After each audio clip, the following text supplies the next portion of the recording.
शाळा कॉलेज बंद झाले की ऑर्डरी संपतात मग. हा मग परत तसंच राहतो व्यवसाय. मग व्यवसाय असा पाहिजे ना तो आपल्याला दोघींनाच करता आला पाहिजे. म्हणजे मुळात तो वर्षभर सुरू ठेवता आला पाहिजे. आणि तू घरकामात असशील व्यग्र तर मला सांभाळता आला पाहिजे, मी नसेल तर तुला सांभाळता आला पाहिजे. अगदी खरं है आहे. ना? आजी, आई, तुम्ही किती वेळ एका विषयावर डिस्कस करणार आहात? ते पण बिझनेस कोणता करायचा यावर? अरे, तुला त्रास होतोय का अभ्यास करताना? वरद, उठ आधी आपल्या खोलीत जाऊन अभ्यास कर जा. आणि तसंही लहान मुलांनी दोन मोठी माणसं बोलत असताना मध्ये बोलायचं नसतं, कळलं? जा. मी नाही बोललो तर ठीक आहे, पण AI बोललं तर चालेल का? म्हणजे आता हा कोण माणूस आहे? अगं आई, AI एक माणूस नाहीये, ते ऍप्लिकेशन आहे. आई, तुझा फोन दे.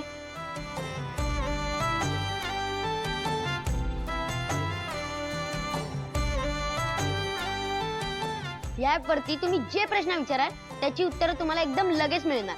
हे बघ. हो का? अच्छा. अगं बाई, पण आई यात सगळं इंग्लिश मध्येच आहे. अगं आई, तसं काय नाहीये, तू याला मराठीत पण विचारू शकते. विचार की, मला आणि सासूबाईंना बिझनेस करायचा आहे. हो का? आई बघा नाही. मला आणि माझ्या सुनेला काही व्यवसायांचे पर्याय सांगा.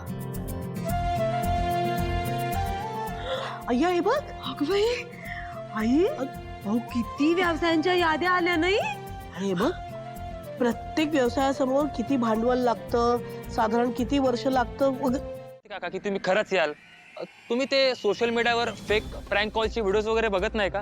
अरे यांचं रिएक्शन रेकॉर्ड करायला हवं होतं यार. काय व्ह्यूज मिळाले असते. अरे सोशल मीडिया व्ह्यूज, अरे काय बोलताय काय तुम्ही सगळे? एक व्यक्ती बेपत्ता झाली आहे या घटनेबद्दल इतके असंवेदनशील कसं काय असू शकता तुम्ही? तुम्हाला माहितीये हल्ली वयस्कर व्यक्ती बेपत्ता होण्याचं प्रमाण किती वाढलंय? अरे त्यांच्या घरच्यांचं काय झालं असेल याचा विचार करा ना. देव न करो पण समजा उद्या तुमच्या घरातली एखादी वडीलधारी व्यक्ती बेपत्ता झाली तर तुम्ही असंच वागणार आहात का? असेच हसाल, असेच प्रँक करणार आहात का तुम्ही? अरे हल्ली अल्झायमर्स, डिमेन्शिया सारख्या आजारांचं प्रमाण समाजात किती वाढलंय.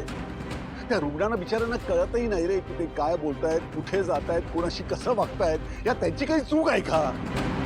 आणि आजार असो वा नसो, एखादी व्यक्ती बेपत्ता होणं या घटनेचं गांभीर्य तुम्हाला समजत नाहीये? हसताय तुम्ही, प्रँक करताय. अरे जरा विचार करा, ज्या घरातली व्यक्ती बेपत्ता झाली असेल त्या घरातल्या माणसांचं काय झालं असेल, त्याला किती टेन्शन. काका काका काका काका तुम्ही ठीक आहात ना? तुम्हाला पाणी आणू का? ते पाणी दे. पाणी. ठीक आहे, ठीक आहे. सावकाश. ठीक आहे, ठीक आहे. मी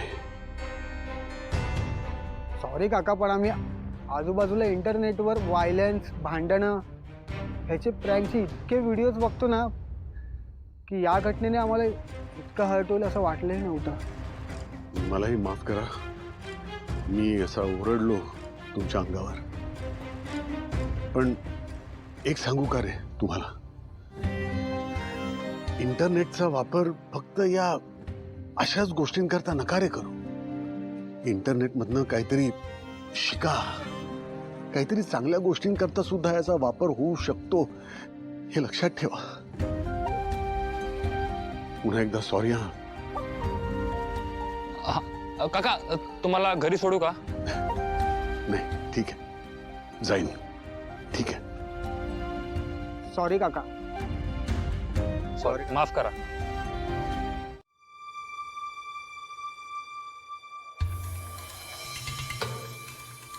ठीक आहे चावी. माझ्या या गाडीचं नशीब बदलून टाक. तुम्ही तुमच्या घरून गॅरेजमध्ये येताना रोज ही गाडी घेऊन आलात ना तर मी भरून पावेन जाईल. मला वाटतंय ना, मला छळायचं आहे म्हणून ते निघून गेले. म्हणजे साहेब काल रात्री घरी नाही आले आणि आज इथेही आले नाहीये. कुठे गेले असतील चित्रगुप्त? खूप दिवस झाले आता. मनात नको नको ते विचार येत आहेत. आता तर सकारात्मक विचारांचा धीर सुद्धा सुटत चाललाय. साहेबांच्या अपरोक्ष रामनाथने गॅरेज तर चालवायला दिले खरं, पण साहेबांची उणीव क्षणोक्षणी जाणवते. साहेब, तुम्हाला शोधण्याचे शक्य होतील तितके सगळे प्रयत्न मी करतोय. देवा, साहेब जिथे कुठे असतील ना, त्यांना सुरक्षित ठेवू दे.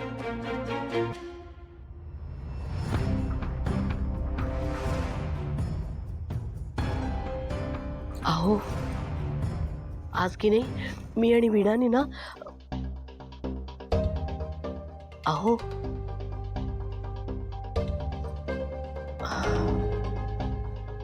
झोप लागली वाटतं तुम्हाला.